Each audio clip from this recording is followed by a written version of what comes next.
Hello दोस्तों, स्वागत है आपका हमारी इस नई वीडियो में। आप देख रहे हैं आपका अपना यूट्यूब चैनल अप्रेंटिसशिप गाइड, जिसमें है ऑल अबाउट अप्रेंटिसशिप ट्रेनिंग। तो Indian oil corporation limited IOCL की ओर से यहाँ पे ग्रेजुएट पास आउट के साथ साथ ही ITI और डिप्लोमा होल्डर्स कैंडिडेट्स के लिए अप्रेंटिसशिप की बड़ी वैकेंसी है वो निकाली गई है। वैकेंसी निकल के आई है IOCL marketing division western regions के लिए, जिसमें एलिजिबल कैंडिडेट है वो अपना एप्लीकेशन फॉर्म सबमिट कर सकते हैं। इसके लिए आपको IOCL की ऑफिशियल वेबसाइट की विजिट करनी होगी, जहाँ पे अप्रेंटिसशिप सेक्शन में आपको ये देखने को मिल जाएगा। यहाँ पे आप देख रहे हो notification for engagement of trade technician graduate apprenticeship की वैकेंसी यहाँ पे निकाली गई। यहाँ पे प्री एंगेजमेंट मेडिकल एग्जामिनेशन है, उसका फॉर्मेट आप लोगों को दे रखा है। नीचे डिटेल एडवर्टीजमेंट है वो दिया हुआ वेस्टर्न रीजन का। इसको अपन सबसे पहले डाउनलोड कर लेते हैं ताकि सारा एलिजिबिलिटी क्राइटेरिया है वो समझ में आ जाए। तो दोस्तों सबसे पहले आपको इसका डिटेल एडवर्टीजमेंट है वही केयरफुली रीड आउट करना है ताकि आपके सारी चीज है वो अच्छी तरीके से समझ में आ जाए। ये आप देख सकते हो 8 पेज की official PDF Indian oil corporation limited marketing division western region Mumbai Maharashtra की ओर से निकाला गया 16 अगस्त 2025 को। आज ही इसका नोटिफिकेशन पब्लिश किया गया, इसलिए मैं आपको कहता हूं कि हमारे चैनल को सब्सक्राइब करके रखें ताकि कोई भी अपडेट आपसे मिस नहीं हो। इंडियन ऑयल कॉर्पोरेशन लिमिटेड जो कि one of the largest commercial undertaking है गवर्नमेंट ऑफ इंडिया की, और फॉर्च्यून ग्लोबल जो 500 कंपनीज है उसमें यहाँ पे शामिल है, उसके द्वारा ये रिक्रूटमेंट निकाली गई। अब इसमें टेक्निकल और नॉन टेक्निकल दोनों ही पदों के लिए वैकेंसी निकाली गई, जिसमें महाराष्ट्र, गुजरात, गोवा, मध्य प्रदेश, छत्तीसगढ़, यूनियन टेरिटरी, दमन, दीव, दादर नगर हवेली के कैंडिडेट है वो अपना एप्लीकेशन फॉर्म सबमिट कर सकते हैं। सबसे पहले तो महाराष्ट्र, तो इसमें टेक्नीशियन एंड डिप्लोमा अप्रेंटिस के लिए 40 वैकेंसी निकाली गई। आगे रिजर्वेशन वाइज आप ब्रेकअप देख सकते हो, डिसिप्लिन आप यहाँ पे चेक कर सकते हो। ट्रेड अप्रेंटिस के लिए ITI पास आउट के लिए 10 वैकेंसी है, ग्रेजुएट पास आउट के लिए 120 वैकेंसी है, और जो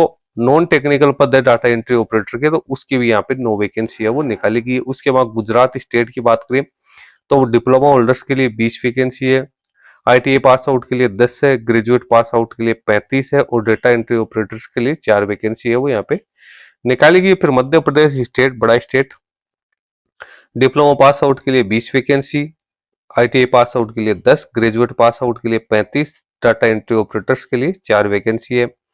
फिर गोवा में डिप्लोमा होल्डर्स के लिए 10, ITI पास आउट के लिए 5, ग्रेजुएट पास आउट के लिए 5, और डाटा एंट्री ऑपरेटर के लिए 2 वैकेंसी निकाली गई। फिर छत्तीसगढ़ स्टेट की बात करें तो यहाँ पे है डिप्लोमा होल्डर्स के लिए 10, ITI पास आउट के लिए 5, ग्रेजुएट पास आउट के लिए 5, डेटा एंट्री ऑपरेटर के लिए 2 वैकेंसी निकाली गई। फिर दादर नगर हवेली की बात करें तो टेक्नीशियन एंड डिप्लोमा होल्डर्स के लिए यहाँ पे 10 वैकेंसी है, ITI होल्डर्स के लिए 5 वैकेंसी है, ग्रेजुएट पास आउट के लिए 5 है, डेटा एंट्री ऑपरेटर के लिए 2 वैकेंसी यहाँ पे निकाली गई। फिर दमन एंड दीव की बात करें तो यहाँ पे ट्रेड अप्रेंटिसशिप के लिए 5, ग्रेजुएट के लिए 5, और डेटा एंट्री ऑपरेटर के लिए 2 वैकेंसी है वो यहाँ पे निकाली गई। तो ये तो यहाँ पे वैकेंसी है वो निकाली गई। वैकेंसी सभी स्टेट की मैंने बता दी। इसमें डिप्लोमा में mechanical, electrical, instrumentation, civil, electrical, electronics की वैकेंसी निकाली गई है। वही ITI पास आउट में fitter, electrician, electronics mechanic, instrument mechanic और मशीनिस्ट के पदों के लिए वैकेंसी निकल गई है। डेटा एंट्री ऑपरेटर पे 2 प्रकार की वैकेंसी है, एक तरीके से ये भी ट्रेड अप्रेंटिसशिप है, डेटा एंट्री ऑपरेटर और data entry operator skill certificate holder है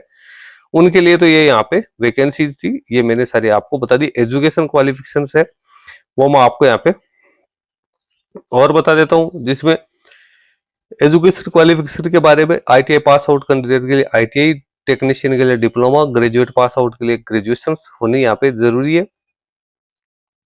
अब आप चेक कर सकते हो, देखो डिसिप्लिन कोड 107 की अपन बात करें फिटर, तो इसमें 10 प्लस 2 साल की ITI का कोर्स NCVT या SCVT से होना जरूरी है। इलेक्ट्रिशियन के लिए भी 10th तो पास आउट होने के साथ साथ फुल टाइम 2 साल का ITI का सर्टिफिकेट। इलेक्ट्रॉनिक्स मैकेनिक के लिए भी 10th प्लस 2 साल का ITI इलेक्ट्रॉनिक्स मैकेनिक में होना जरूरी है। इंस्ट्रूमेंट मैकेनिक है तो 10th प्लस 2 साल का ITI का सर्टिफिकेट इंस्ट्रूमेंट मैकेनिक में। उसके बाद मशीनिस्ट है तो इसमें भी कैंडिडेट्स के लिए 10th पास आउट होने के साथ साथ फुल टाइम यानी रेगुलर आपके ITI मशीनिस्ट ट्रेड में होनी जरूरी है। फिर टेक्नीशियन अप्रेंटिस मैकेनिकल, तो इसमें 3 साल रेगुलर का डिप्लोमा मैकेनिकल इंजीनियरिंग में होना जरूरी है, मिनिमम 50% मार्क्स के साथ। यहाँ पे जनरल कैंडिडेट के लिए, EWS OBC के लिए और SC ST के लिए 45% मार्क्स होने जरूरी है। टेक्नीशियन इलेक्ट्रिकल में भी 3 साल का रेगुलर डिप्लोमा है।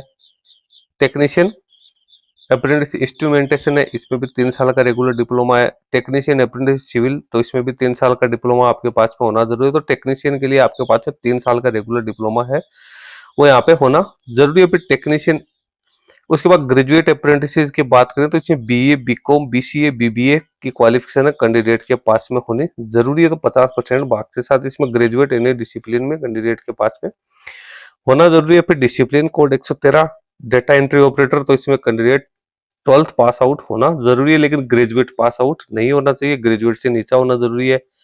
और data entry operator skill certificate candidate है 12th पास आउट होना जरूरी है। इसके साथ ही कैंडिडेट के पास में डोमेस्टिक डेटा एंट्री ऑपरेटर की ट्रेनिंग का सर्टिफिकेट है, वो भी यहाँ पे होना जरूरी है। तो ये हो गया इसकी एजुकेशन क्वालिफिकेशंस।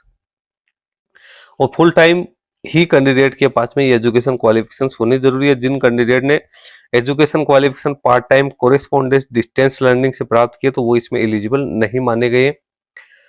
ये सर 1 साल के लिए कैंडिडेट की अप्रेंटिसशिप की ट्रेनिंग होगी। ग्रेजुएट पास आउट और डिप्लोमा होल्डर्स कैंडिडेट, जो कैंडिडेट 1/4/2022 से इसके बाद के पास आउट है, उसी को कंसिडर यहाँ पे माना गया। आईटीआई पास आउट, जिसमें ट्रेड अप्रेंटिस है data ITI data entry operator, उसमें कैंडिडेट 1/4/2021 से लेकर 31/7/2025 के बीच में पास आउट होना जरूरी है।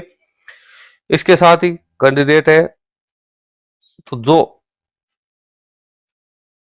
इसके साथ ही यहाँ पे जिन कैंडिडेट के पास में हायर एजुकेशन क्वालिफिकेशन है, जैसे बी, बीटेक, एमबीए या इसके इक्विवेलेंट एमसीए, सीआईसीओ, तो ऐसे कैंडिडेट इसमें अपना एप्लीकेशन फॉर्म सबमिट नहीं कर पाएंगे। मिनिमम एज 18 वर्ष, मैक्सिमम एज यहाँ पे 24 वर्ष है, वो रखी गई है। ट्रेनिंग का पीरियड 12 महीने रहेगा। सिलेक्शन मेथोडोलॉजी की बात करें तो कैंडिडेट का सिलेक्शन यहाँ पे मेरिट बेसिस पे किया जाएगा। किसी प्रकार का इंटरव्यू या रिटर्न टेस्ट यहाँ पे कंडक्ट नहीं किया जाएगा। कैंडिडेट को अपने पोर्टल के माध्यम से अपना एप्लीकेशन फॉर्म है वो यहाँ पे सबमिट करना है। शॉर्ट लिस्टेड कैंडिडेट है, उन्हें प्री इंगेजमेंट मेडिकल फिटनेस का सर्टिफिकेट है, वो भी यहाँ पे पेश करना जरूरी है। कंसेशन की बात करें तो वो यहाँ पे दे रखा है।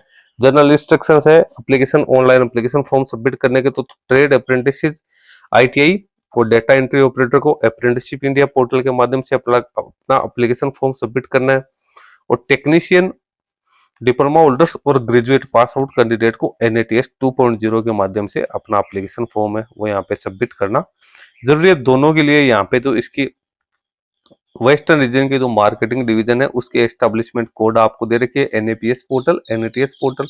इसके माध्यम से आप अपॉर्चुनिटी है वो आसानी से है सर्च कर सकते हो। एप्लीकेशन फॉर्म भरने की लास्ट डेट 15/9/2025 यहाँ पे रखी गई है। तो जो भी वेस्टर्न रीजन में जो भी कैंडिडेट आते हैं वो कैंडिडेट इसमें अपना एप्लीकेशन फॉर्म सबमिट कर सकते हैं। कैंडिडेट की प्रोफाइल है वो 100% कंप्लीट यहाँ पे होनी जरूरी है। बैंक अकाउंट है वो आधार सीडेड होना चाहिए। कैंडिडेट की प्रोफाइल है उसमें भी आधार लिंक है वो होना जरूरी है। कैंडिडेट ओनली एक ही डिसिप्लिन से यहाँ पे एप्लीकेशन फॉर्म है वो सबमिट कर सकते हैं।